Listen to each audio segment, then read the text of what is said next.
اعوذ باللہ من الشیطان الرجیم بسم اللہ الرحمن الرحیم۔ میں پناہ مانگتا ہوں اللہ سے شیطان مردود کی۔ اللہ کے نام سے شروع جو بڑا مہربان نہایت رحم کرنے والا ہے۔ میں گواہی دیتا ہوں اللہ کے سوا کوئی عبادت کے لائق نہیں۔ حضرت محمد صلی اللہ علیہ وآلہ وسلم اللہ کے آخری رسول ہیں۔ السلام علیکم اسلامی امیر کے دوستوں، بھائیوں اور میری بہنوں۔ یوں تو قرآن کریم کا ایک ایک حرف اپنے اندر بے شمار فضیلتیں رکھتا ہے اور قرآن کریم کا ایک ایک نقطہ مقدس اور قابل احترام ہے، لیکن یہ جو وظیفے کی خصوصیات اپنے اندر بہت ہی زبردست انفرادیت رکھتی ہیں۔ الحمدللہ آج کا وظیفہ کمال کا وظیفہ ہے۔ یہ جادو وظیفہ کر لو تو دولت آپ کے گھر آنے کو ترسے گی انشاءاللہ تعالی عز و جل، اور بہت ہی کمال کا وظیفہ ہے۔ اتنی دولت آ جائے گی کہ گنتے گنتے ہی بھول جاؤ گے۔ بدلہ لینے والوں سے مت ڈرو، معاف کرنے والوں سے ڈرو، کیونکہ ان کا بدلہ اللہ لیتا ہے۔ آج میں اپنے ناظرین کے لیے بہت ہی مجرب اور آزمودہ وظیفہ لے کر حاضر ہوا ہوں، جس کی برکت سے اور اللہ کی عطا سے دولت آپ کے گھر آنے کو ترسے گی۔ انسان دولت کمانے کے لیے دن رات محنت کرتا ہے کہ کسی طرح اس کی ضروریات پوری ہو جائیں۔ انسان دولت حاصل کرنے کے لیے یہ نہیں سوچتا کہ وہ جھوٹ بول رہا ہے یا حرام ذرائع سے دولت حاصل کر رہا ہے، وہ بس دولت کے پیچھے لگا رہتا ہے۔ اگر وہ جھوٹ اور حرام ذرائع سے دولت حاصل کر رہا ہے تو اس کے مال دولت میں کبھی بھی برکت نہیں ہوتی۔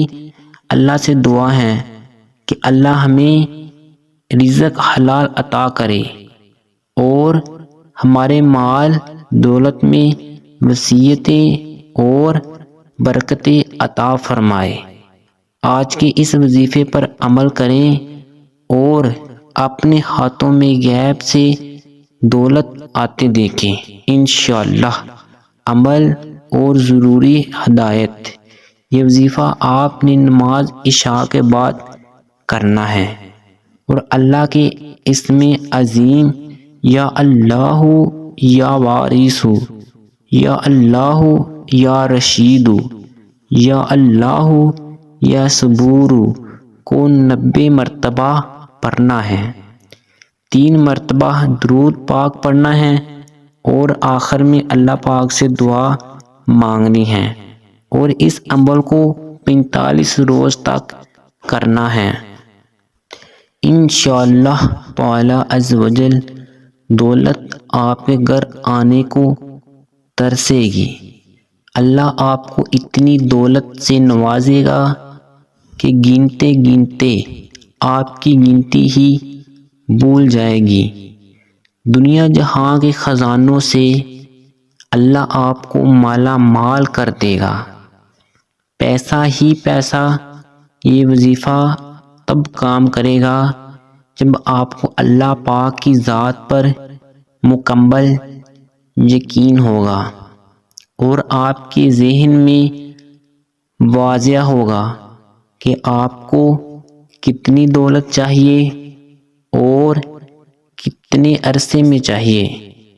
اللہ ہمیں سب کو ہماری اوقات کے مطابق نہیں بلکہ اپنی شان کے مطابق نعمتیں عطا فرماتا ہے۔ وظیفہ کرنے سے پہلے کچھ نہ کچھ صدقہ خیرات کر لیا کریں۔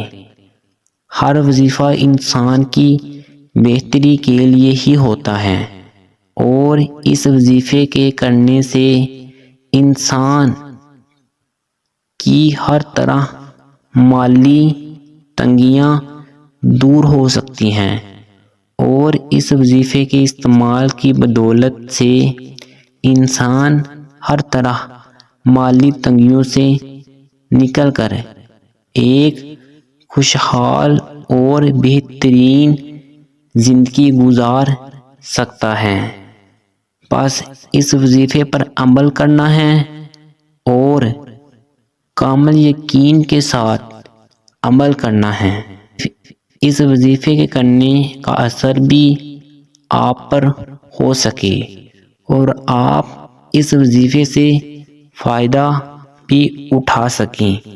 انشاءاللہ تعالی عز و جل اللہ تعالی کرم کرے گا، انشاءاللہ تعالی عز و جل۔ اگر آپ کو ہماری ویڈیو اچھی لگے تو ویڈیو کو لائک اور چینل کو سبسکرائب کر دیں تاکہ ہماری مزید معلوماتی ویڈیو کا نوٹیفیکیشن بر وقت ملتا رہے۔